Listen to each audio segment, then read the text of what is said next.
नाशिकमधून पुन्हा एकदा लाल वादळ मुंबईच्या दिशेने झेपावले आहे। विविध प्रलंबित मागण्यांसाठी आज 25 जानेवारी रोजी मार्क्सवादी कम्युनिस्ट पक्षाच्या वतीने नाशिक ते मुंबई असा राज्यव्यापी पायी लाँग मार्च काढण्यात आला आहे। सुमारे 40,000 शेतकरी आणि आदिवासी बांधवांच्या सहभागाने हा विराट मोर्चा मंत्रालयावर धडकणार असून यामुळे राज्यभरातील राजकीय वातावरण तापण्याची शक्यता आहे। माकपच्या राज्य कमिटीच्या बैठकीत झालेल्या निर्णयानुसार नाशिकहून या ऐतिहासिक लाँग मार्चला सुरुवात झाली आहे।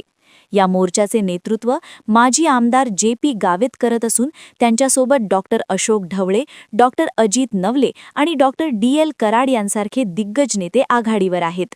40,000हून अधिक शेतकरी, कष्टकरी आणि आदिवासी बांधव, ज्यात महिलांचा मोठा सहभाग आहे, आपल्या हक्कांच्या मागण्यांसाठी उन्हातान्हाची पर्वा न करता पायपीट करत आहेत।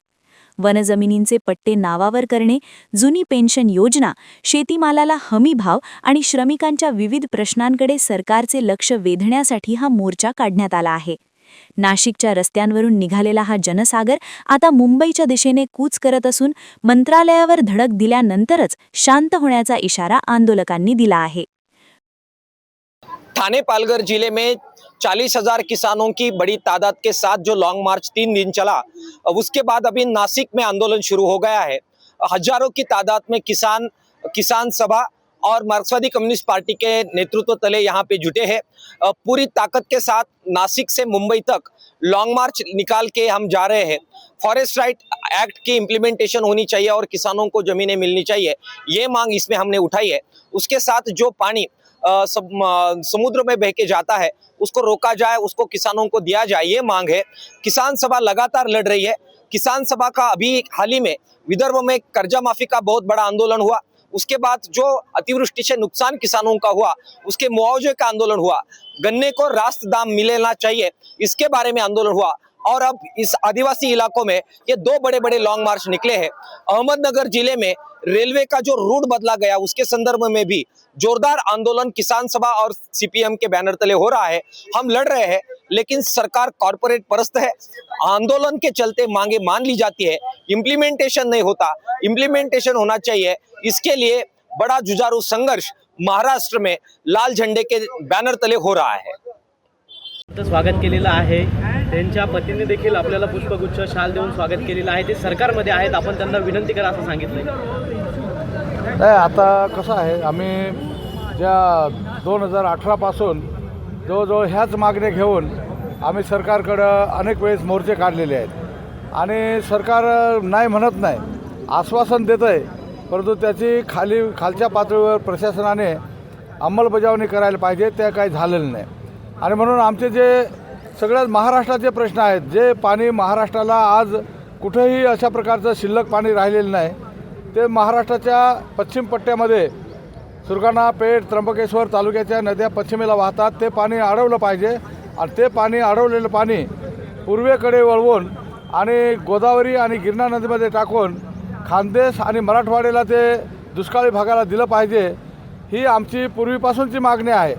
त्यात आमच्या आदिवासी पट्ट्याचा एवढाच स्वार्थ आहे की पहिलं पाणी अडवल्यानंतर तिथलं स्थानिक लोकांना ते मिळालं पाहिजे, उर्वरित सगळं पाणी हे पूर्वेला गेलं पाहिजे। पण त्याचबरोबर वन जमिनीचा प्रश्न आहे, संबंध नक्कीच आपल्या मागण्या आहेत, आपण सकाळी देखील माध्यमांसमोर मांडलेल्या आहेत। मात्र भाजपच्या ज्या नगरसेविका आहेत त्यांनी आपलं स्वागत केलंय, कुठेतरी त्यांचा आपल्या लाँग मार्चला पाठिंबा आहे का? नाही, आमचा म्हणजे आता जे रात्री आम्ही मॅडमशी पण विनंती केली की आमचा मोर्चा इथं येत आहे, तुम्हाला जी काही मदत करता आली ती करा। आणि त्यांनीसुद्धा अत्यंत माणुसकीच्या म्हणजे नजरेतून आम्हाला त्यांनी 2-3 टँकर दिले पिण्याच्या पाण्याचे, त्याचबरोबर त्या सकाळी येऊन तिथं भेट पण दिली। आता परत आमच्या मोर्चाच्या प्रवासामध्ये त्यांनी आम्हाला सदिच्छा भेट दिली।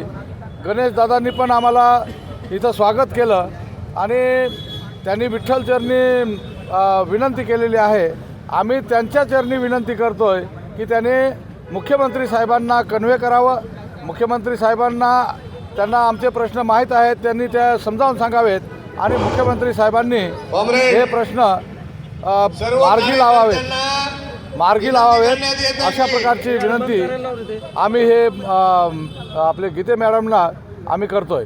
आणि आम्हाला खात्री आहे मॅडम जशा आपुलकीने इथं आल्या तशाच ध्येयाने ते मुख्यमंत्री साहेबांना सुद्धा हस्ते परहस्ते तिथंपर्यंत आमचा मॅसेज देतील आणि पुरा नाशिक जिल्हा या जनतेच्या बरोबर आहे हे दाखवून देतील अशी मला खात्री आहे. विशेष प्रतिनिधी NTV न्यूज मराठी, नाशिक.